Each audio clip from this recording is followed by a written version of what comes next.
Welcome to the MetPro Method podcast. I am your host, Crystal O'Keefe.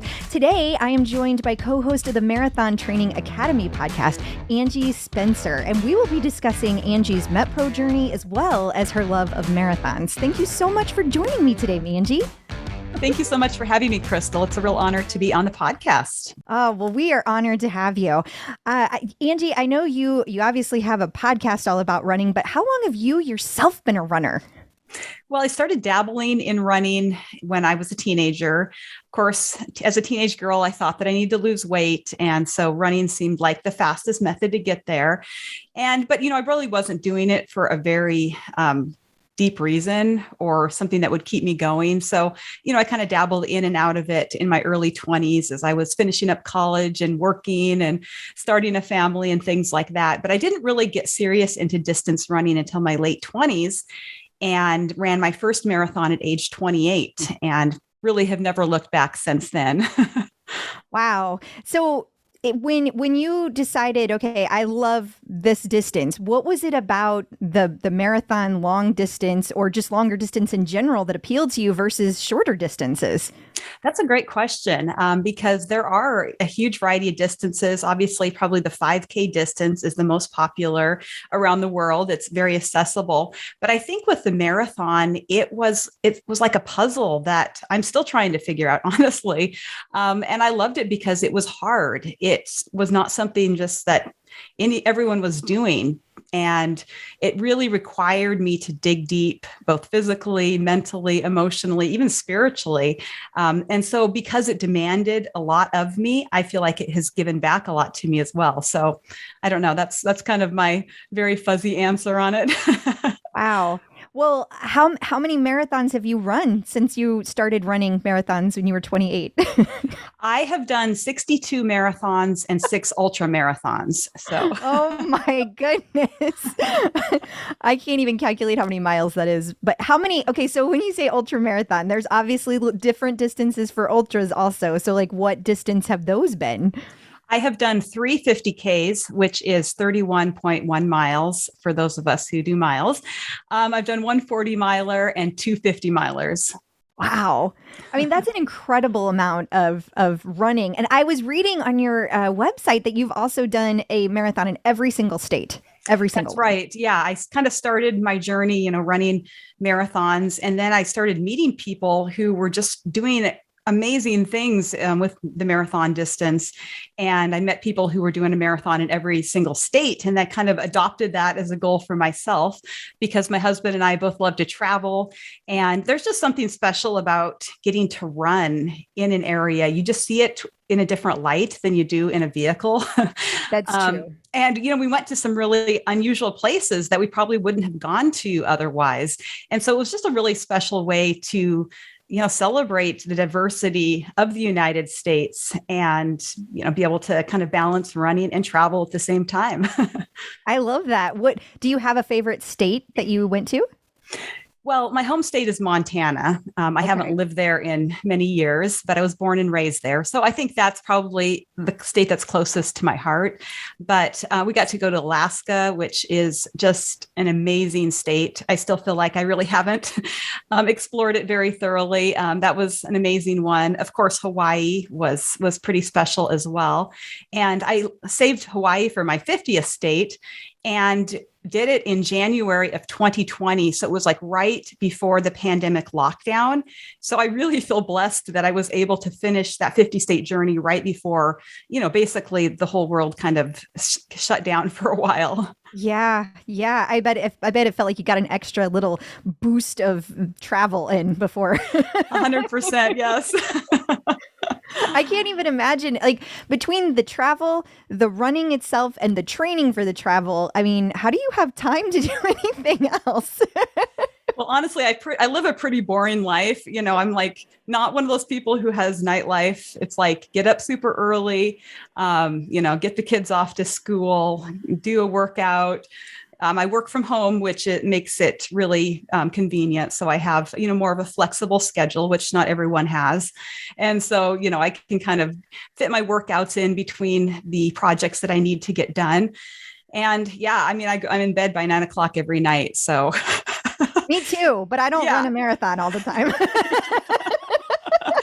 So it's like, you can't have it all at once, but if you prioritize things, and balance socialization and sleep and your running and strength training and, just family, all that kind of stuff, it does work out. And I'm very blessed to have a supportive family. So that really has helped with this journey.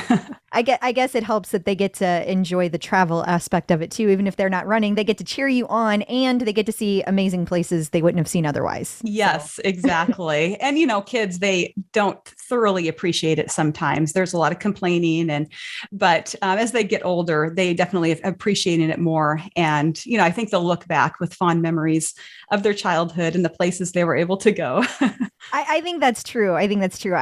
How old are your kids, if I may ask? Yeah, my oldest is 17, and then I have a 15-year-old and an 11-year-old, all boys.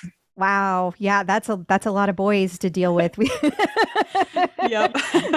We've got a 21-year-old, 17-year-old living in the house still, and a 15-year-old living in the house still. And oh, nice. The 15-year-old's a girl, so that adds a whole another aspect into things. And I feel like they're getting more appreciative as they get older, but they still have that teenage aspect of like, whatever. They're not impressed by anything, Yeah. Oh, I mean, your parents are not cool. It's just bottom line, not cool. So I stopped trying there.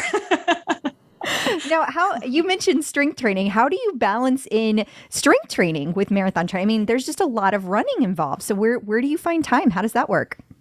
Well, I often do 2 workouts a day, and I do most of my workouts in the morning. So I schedule my workouts pretty, I put them on the calendar so I know exactly what I'm going to be doing. I tend to do like heavier lower body strength days early in the week so that I'm still not sore for when my long run comes around later in the week. And, then I can do like heavier upper body closer to my long run and things like that. So, it is a bit of, you kind of have to schedule it in and be intentional about it, but it's very doable. And I am just such a huge advocate of strength training for runners because, running is a sport where a lot of people get injured. And it's often because we only want to run and we don't add in a lot of those accessory training and balance out and have overall strength. And so as I get older, I especially realize this even more and working with a lot of coaching clients and, people that listen to the podcast. So I do beat the strength training drum a lot. People probably get sick of it. No, that's great. I think I love that you are stressing that to people because it is so important. I mean, I've read on multiple occasions, if there's one thing that you can do to keep yourself mobile and young as long as possible, it's strength training. And I think women especially tend to kind of toss that over to the side because we think we don't want to lift heavy. We don't want to get bulky. I mean, you've heard all the things. So, oh, yes. But you're absolutely right. It's essential, especially for women as they get into their late 30s and beyond, to be lifting heavy, to be prioritizing high intensity interval training, to keep those bones strong, and to be actively fighting against the muscle loss that happens. And that just carries over into a better experience with perimenopause and beyond. Also, with a person's body composition goals, it's just essential. So yeah, MetPro has been really wonderful in that because I feel like they really emphasize the importance of strength training along a person's journey. And I love the workouts in the app. The Wampus Rompers are my favorite because I'm like a lower body person. So yeah, they're so great. I was just recommending that to somebody just the other day. And the Wampus Rompers, I love just saying it, first of all. Yeah. Wampus Rompers. That's just fun.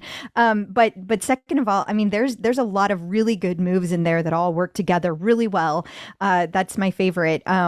So what was running like prior to MetPro versus after you started MetPro?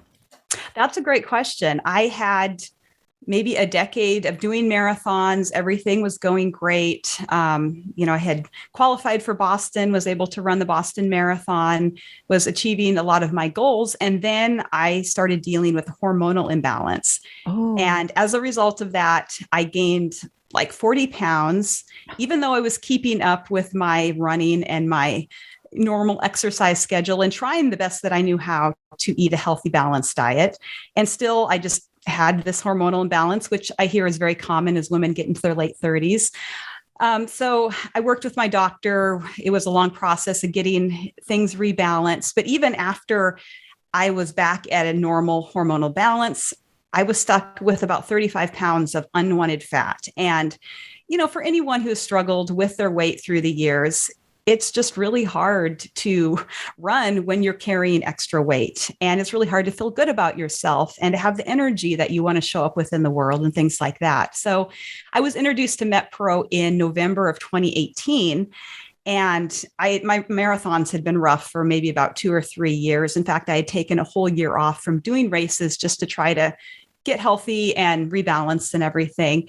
And I tried a lot of things to lose the weight on my own and pretty much just ran into a brick wall every single time. And so when the opportunity to work with the MetPro came up, with the coach came up, I just thought, this is not going to work. I'm extremely skeptical, but I'm desperate. So I will try it. I will give it my best effort. Here goes nothing. That was kind of my attitude going into it. And of course, I was just blown away with the results that I had. It, definitely exceeded my very, very low expectations. And I was able to lose 20 pounds of fat in the first 5 or 6 months, wow. Which of course just made me feel amazing. From an energy standpoint, my clothes fitting better, having to buy new clothes, my running was a lot more effortless. And I started to notice my marathon times come down as I lost that unneeded fat and as I got stronger. So I was able to finally run a sub 4-hour marathon again after about 6 months on MetPro, and then was able to qualify for Boston again. And after just over a year of doing MetPro, I ran my fastest marathon at the age of 41. I ran a 3-hour, 19-minute marathon. What? So it was just incredible. It was just like, it was one of those things, once you start making progress and you figure out what is working for your body and you're dialing in your nutrition and your workouts and things like that, it was just like all the pieces were coming together for me. So I am just so grateful for MetPro and, the journey with my coach, because it has really been life-changing for me. Wow. That is super exciting. I think everything you were just saying, the thing that resonated with me the most is that you're fastest at age 41. So many women think, oh, I can't, if I'm 40, what's the point of exercising anymore? I hear that from people, and it's like, it's not too late to start exercising. I mean, not that you were starting out, but like, look at the progress that you made. Oh, and that's just phenomenal. That's so inspiring. It's definitely reset kind of my framework for what is possible after the age of 40. And I feel better now. I'll be 44 this year. I feel better now than I did in my 20s and 30s from an energy standpoint, from the way my body is performing, and, my strength is better. And so I really like to encourage women that, you have to start obviously where you're at, and everyone has to start somewhere, but you can still make awesome progress. You can still feel good, look good, and reach your goals no matter what age you are. So that's highly encouraging because, MetPro is so individualized and is just right there with you every step of the way. Absolutely. And speaking of that, how do you work MetPro in with your training schedule? That's a great question. Usually my coach and I, we kind of talk about what my upcoming races are going to be looking like in my training. So we kind of have an idea of when we're going to do an up adjust. So, I'll have more food available for those long runs and for the races. And so we strategically do the down adjust or the cuts so that it doesn't affect my energy or performance. And I think that was one thing that was missing before, because I didn't really have that contrast in my diet. And so my body just got used to what it was doing. And it was like, I'm not changing anything. I was demanding a lot out of it, but I wasn't fueling it appropriately. I wasn't giving it the nutrition to be able to perform better and also get leaner. So that was really important. Yeah, absolutely. And I'm sure that affected your recovery as well. Exactly. And, as a person does get to be a master's runner over age 40, you do have to pay a lot more attention to your recovery. It's so essential to be giving your body the nutrition that it needs, be getting that rest, and, be limiting things like alcohol and sugar and fried foods that don't do us any favors. So, Sadly. It's really important to put all those pieces together. And it's not like you have to be 100% perfect to make progress on MetPro. I mean, I just returned from a week-long vacation in Mexico, and I was not perfect, the whole time I was there. I enjoyed some extras that I don't normally do, but, I can still feel good and jump right back in 100%. When I get back. So that is awesome. I love that. And I love hearing that you had fun. You could still go on vacation, be in that vacation mindset, but not feel like, you did damage, or when you got back, you felt kind of, that's my technical term. Yes. Oh no. Yeah. We've all felt it, right? Exactly. And I feel like the longer that I personally do MetPro, the more that I do feel that way whenever I eat things that are unexpected. Like if I have frozen custard, which is one of my favorite things on the planet, I always feel like, one, it's not as exciting to me as it used to be somehow. Exactly. and also I feel like I have this like lead ball in my stomach afterwards. It's just not, it's not worth it anymore. Right. Exactly. It's like, let someone else get it and then just have 2 or 3 bites, because those first 3 bites are the best anyway. So true. Yes. And I have to say, I am so impressed that you guys have been recording Marathon Training Academy for over 10 years. Congratulations. Thank you. That is an amazing feat. There's very few podcasts that have been around that long. Before other people were using the word podcast. I know people start podcasts a dime a dozen these days, but back then, That's not the case. Yes, you're right. How has it evolved over the years, though? Wow. Well, when we first started in February of 2010, I didn't know what a podcast was. And my husband, Trevor, who had the vision for doing it, had to really talk me into it, because he wanted to do a show about marathon training. And at the time, I'd only run 2 marathons. So I felt like I was very far from being an expert or even having really a handle on it. I was at the time pregnant with our 3rd child, and my husband, Trevor, who wanted to do the podcast, wasn't even a runner. And I was like, I feel like there's a disconnect here, because I'm not going to be able to do all the talking. And, people need to hear from someone who's new to running. And, if you're not even a runner, like, how are you going to be adding to this conversation kind of thing? So, what are you going to do? Exactly. So one of my conditions, if we were going to start this podcast, is that he had to start running. And so that was kind of part of the early journey, was him starting to run. He started with 1 minute walking, 1 minute running intervals, and built up, eventually did a half marathon and a full marathon, and has continued on from there. So a lot of people really related to his journey of a person who really hated to run, and kind of learning to love something that he previously hated. And then I was more of like the type A, very, goal-oriented, driven runner, who was always wanting to take on bigger challenges and things like that. So, a lot of listeners related to me as well. And, we've had just some really, really loyal listeners from the beginning, and of course, new listeners all along the way. So we're just really thankful for the audience that we have. Oh, that's amazing. I love that journey. You guys remind me a lot of my husband and I. Opposites attract, right? Exactly. Is there anything else that you would like to make sure our listeners know about your journey, or about marathons, anything at all? Well, if you've ever thought about becoming a long distance runner, about doing a marathon, I mean, it's a wonderful time to start. Don't ever think that you're too old or too out of shape. You just have to go through the process of building up that running base and challenging yourself. You really never know where long distance running is going to take you. I mean, both physically and kind of metaphorically through life. I feel like it opens up a lot of opportunities and experiences for people. It teaches them, stuff about themselves. It's really good for clearing the mind and everything. So I just always encourage people that no matter how old you are, just get started, do your research, of course, so that you do it safely. But, just try to enjoy the journey and don't ever think that you're too old for something, because there really are no limits as far as what you're capable of if you really are willing to put in the work and to challenge yourself. So that's what I would encourage people. That is so true. Very good advice. Now, if people want to reach out to you with questions, where can they find you? The best place to go is marathontrainingacademy.com.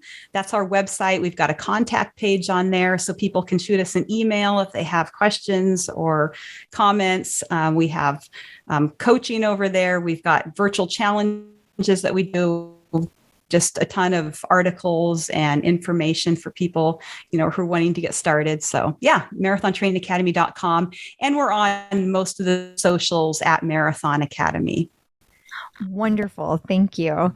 Angie, I really appreciate your time today. Listeners, that's all for this week. You can find all of the MetPro Method episodes anywhere you get podcasts or metpro.co/podcast. Please be sure to follow the show and rate and review. That lets other people know what they can expect from the show. You can also learn more about MetPro at metpro.co.